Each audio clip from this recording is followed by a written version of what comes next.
I don't want to waste your time, so there won't be an intro. The passive of the GSK is Hard Hat, which allows him to take less damage when headshot. This makes headshots so equivalent to body shots for them. This also makes you a head glitch demon, so try to abuse them whenever possible. It'll make you win so many more gunfights. This also makes DMRs lose a lot of their value, since they reward precision. But since you take the opportunity away from them, you have more of a fighting chance now. For the abilities, we have the ADS and Shockwire. The ADS, also known as the Active Defense System, is a trophy system that can be placed on any surface and will destroy any device that's thrown in this radius. You can truly place this anywhere, so don't just throw it on the floor and get creative with it. Who knows? It might save you. Once placed, the ADS lasts for 30 seconds, and after that 30-second timer goes off, it will then go on cooldown for 25 seconds, leaving you vulnerable to nades and any other type of device they throw your way, allowing you to be blown up within that time. The Shockwire is electrified barbed wire that slows and damages enemies over time. You get up to 3 charges of this with a 6-second cooldown between each barbed wire placement. You also have a maximum of 3 that can be placed at one time, meaning that once you place that 4th one, whichever one you place first is going to get destroyed in place of the new one. These can be destroyed with 1 melee or any explosives. For the Ultra, they have access to the flash shield. This is pretty self-explanatory. It's a shield that can flash, but in addition to that, you get a 60 round 93R that you can use in tandem with the shield. And if it didn't sound terrifying enough, this lasts for 40 seconds.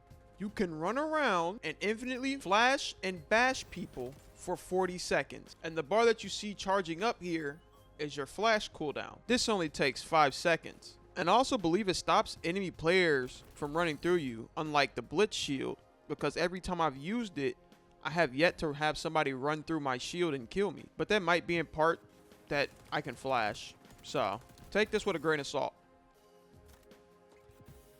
For how to play and how to get value out of the GSK, it's pretty straightforward. To put it simply, this is the class you play if you're an objective heavy player. Both of your abilities allow you to lock down areas in the map unlike any other faction in the game currently, while simultaneously allowing you to go on the aggressor with the flash shield when the time calls for it.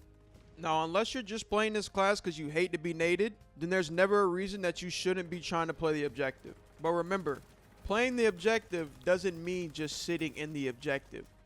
If you're holding a power position to stop the enemy to come from an objective, that is also playing the objective. And if you're using your ADS to assist you in that, that is fine. But don't try to use this as an excuse to never hop on the objective. You still need to do that. It helps you build your ult quicker. And with more ults means a higher chance to win and more opportunities for you to bully the enemy team with your flash shield. This mainly applies to game modes like Occupy, Zone Control, Domination, Escort, and I'm pretty sure even in S&D in some cases. If you're playing any other game mode, this won't work as well since there is no determined objective they need to go to. And this is where Shockwire comes in. For those slower game modes like Capture the Flag, TDM, and S&D, even though it still will see some ADS use, you'll get much more value out of the Shockwire in those game modes since there is no constant rotation of the map. And you can actually have people funnel into certain areas due to how good you place your barbed wire. But I have to be honest, this is way easier said than done since you can't toss the barbed wire out and you actually have to be standing on top of the area you want to place it. I feel like this is going to stop a lot of people from ending up using the barbed wire altogether. And what they're going to do, or what I believe they're going to do, is they're going to end up changing it to where you can throw the barbed wire, making it more useful and see more uses in faster game modes like Occupy and Domination. But who knows? It's only the first day, so things can change. Maybe I'm just completely in the wrong here, and I don't know what I'm talking about. It's entirely possible. We'll just have to see in the coming weeks. There are a handful of counters to the GSK. These counters are DedSec, Cleaners, Libertad, Phantoms, Snipers, Shotguns, EMPs, and Explosives. Starting with DedSec, as they are for most other factions, they are the bane of your existence. They can have infinite EMPs, they have infinite hacks, which can both take your ADS and barbed wire and make it theirs. They can have infinite explosives instead of infinite EMPs and tag that along with their hack. And they can use their ult to cancel your ult. However, if you have a Phantom on your team, then their job gets a bit harder because now they have to choose between hacking your abilities and hacking the Phantom shield, along with deciding if they want to shut down your ult or the Phantom's ult. So there's some give and take here. You have mind games with them, they have total control over your abilities. Which one do they choose to use is up to them. Just whichever one they don't attack is the one that's going to hurt them more.